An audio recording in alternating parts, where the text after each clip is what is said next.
Hello student, today's topic is cotton textile industries. आज हम जो कपड़ा उद्योग है उसके बारे में अध्ययन करेंगे। Weaving cloth from yarn is an ancient art. Cotton, wool, silk, jute, flax have been use from making cloth. अगर हम देखें जो हमारे द्वारा जो क्लोथ यानी कि जो कपड़े पहने जाते हैं वो एक प्राचीन जो कला है उससे रिलेटेड होते हैं। इसके में हम कॉटन यानी कपास, वूल, ऊन, सिल्क, जूट, फ्लैक्स आदि के द्वारा हम क्लोथ यानी कि कपड़ा बनाने का काम करते हैं। The textile industries can be divided on the basis of raw materials use in them. जो टेक्सटाइल इंडस्ट्रीज यानी कि जो कपड़ा उद्योग है उसे जो रॉ मटेरियल के आधार पर डिवाइड यानी कि विभाजित किया जाता है। Fibre are the raw material of textile industries, यानी फाइबर यानी कि जो धागा है वो रॉ मटेरियल के रूप में जो कपड़ा उद्योग है उसमें रॉ मटेरियल के रूप में काम में आता है। फाइबर कैन बी नेचुरल और मैन मेड। जो फाइबर होता है, जो धागा होता है वो नेचुरल यानी प्राकृतिक और मैन मेड यानी कि मनुष्य के द्वारा बनाया गया होता है। Natural fibre are obtain from wool, silk, cotton, linen and jute. जो नेचुरल जो फाइबर्स होते हैं, जो प्राकृतिक धागा होता है वो हमें जो वूल यानी कि ऊन, सिल्क, कॉटन और लिनन और जूट से प्राप्त होता है। जबकि man made fibre include nylon, polyester, एर्कली एंड रियॉन। ये जो सब होते हैं वो मेन मेड यानी मनुष्य के द्वारा बनाए गए धागे होते हैं। The cotton textile industries is one of the oldest industries in the world.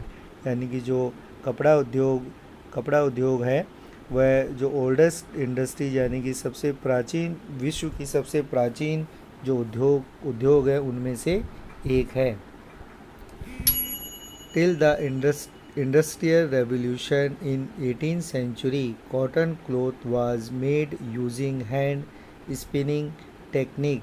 जो अगर हम देखें तो 18वीं शताब्दी जब जो इंडस्ट्रियल रेवोल्यूशन यानी औद्योगिक क्रांति 18वीं शताब्दी में जब औद्योगिक क्रांति हुई थी उससे पहले जो कपड़े का निर्माण कॉटन क्लॉथ यानी कि जो सूती कपड़ा है वो made using hand spinning technique, यानी कि जो व्यक्ति के हाथ से घुमाने वाली जो स्पिनिंग टेक्निक थी उसके द्वारा कपड़े का निर्माण किया जाता था। And looms in 18th century, power looms facilitate the development of cotton textile industries. उसके बाद में 18वीं शताब्दी के बाद में पावर लूम्स यानी कि लाइट यानी विद्युत से चलने वाले जो लूम यानी कि जो कपड़ा बनाने की जो मशीन होती है वो डेवलपमेंट यानी कि उसका विकास हुआ, जिससे कि कॉटन टेक्सटाइल इंडस्ट्रीज़ का विकास होना प्रारंभ हुआ। First in Britain and later in other part of the world. सबसे पहले इस तरीके का जो कपड़ा उद्योग है वो ब्रिटेन यानी कि जो इंग्लैंड है वहाँ पर ऐसा डेवलप हुआ। उसके बाद अदर पार्ट्स यानी कि अन्य क्षेत्रों में भी इसका डेवलपमेंट हुआ। Today India, China, Japan and the USA are important producers of cotton textile. आज के समय में हम देखें तो भारत, चीन, जापान और अमेरिका जो मुख्य उत्पादक हैं कपड़ा बनाने के, कपड़ा उद्योग के मुख्य उत्पादकों में आज भारत, चाइना, जापान और यूएसए का नाम लिया जाता है। India has a glorious tradition of producing excellent quality of cotton textile. जो भारत में जो ग्लोरियस ट्रेडिशन यानी कि एक बहुत ही प्रारंभिक परंपरा है जिसके आधार पर जो कपड़ा जो क्वालिटी जो गुणवत्ता है, जो कॉटन की जो गुणवत्ता है वो पाई जाती है। Before the British rule India, यानी कि जब अंग्रेज़ों के शासनकाल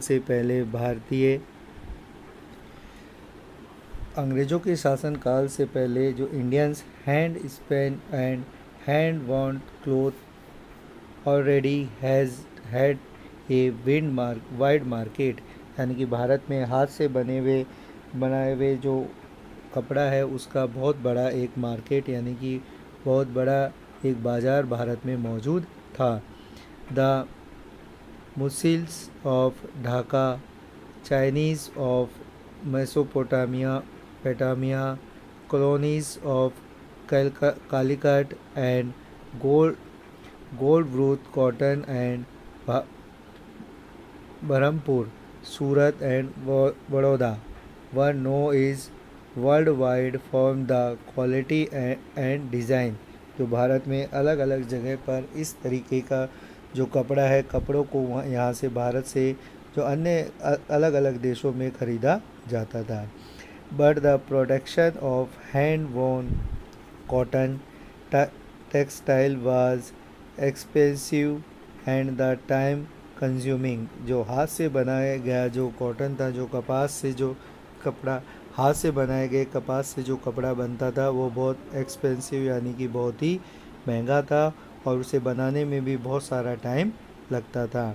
Hence, traditional cotton textile industries could not face the competition from the new textile mills। जो ट्रेडिशनल यानी कि जो परंपरागत जो कॉटन टेक्सटाइल इंडस्ट्रीज़ थी वो आज की जो टेक्सटाइल मिल्स थी उनसे जो कंपटीशन प्रतियोगिता नहीं कर पाई। West which produced cheap and good quality fibre through machineries industrial unit, क्योंकि जो मशीनी थी जो आज की जो कॉटन टेक्सटाइल जो तकनीक थी उसमें मशीनों के द्वारा बहुत ही चीप यानी कि बहुत सस्ता और अच्छी क्वालिटी का फैब्रिक यानी कि जो कपड़ा है वो तैयार किया जा रहा था।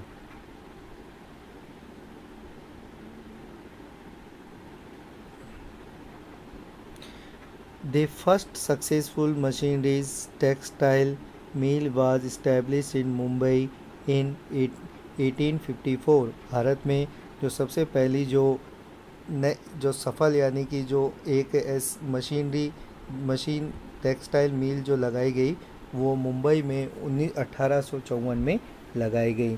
The warm moist climate a pot of importing machineries, availability of raw material and skilled labor result in rapid expansion of the industry in the region। जो मुंबई है, मुंबई में हमने देखा जो मोस्ट क्लाइमेट यहाँ का जो मानसून जो क्लाइमेट है वो बहुत मॉइस्चर यहाँ पे मिलता है, साथ ही साथ यहाँ पे जो मशीनरी है वो इजीली मिल जाती है, रॉ मटेरियल इजी मिल जाता है, लेबर जो स्किल्ड लेबर है यानी कि जो प्रशिक्षित जो मज़दूर हैं वो मिल जाते हैं। इसलिए इस क्षेत्र में इस तरीके की इंडस्ट्रीज़ का विकास जल्दी से जल्दी होने लगा। Internally, the industries flourished in the state of Maharashtra and Gujarat because the favorable humid climate, but today humidity can be created artificially and raw cotton is a pure and not waste losing raw material, so these industries had spared of the other parts। प्रारंभिक समय में भारत में जो महाराष्ट्र और गुजरात में ही इस तरीके की जो कॉटन इंडस्ट्रीज है वो डेवलप हुई, क्योंकि वहाँ पर जो क्लाइमेट है वहाँ का जो क्लाइमेट कंडीशंस हैं वो इस इंडस्ट्रीज़ के फेवरेबल यानी कि उसके पक्ष में थी। बट जो आज के समय में हम देखें तो जो ह्यूमिडिटी है उसे क्रिएट आर्टिफिशियली उसे कृत्रिम रूप से भी तैयार किया जाता है और इसके कारण जो ये इंडस्ट्रीज़ है वो अदर पार्ट में भी स्प्रेड हो गई, अदर पार्ट में भी भारत के अदर पार्ट में भी फैलने लगी। Of India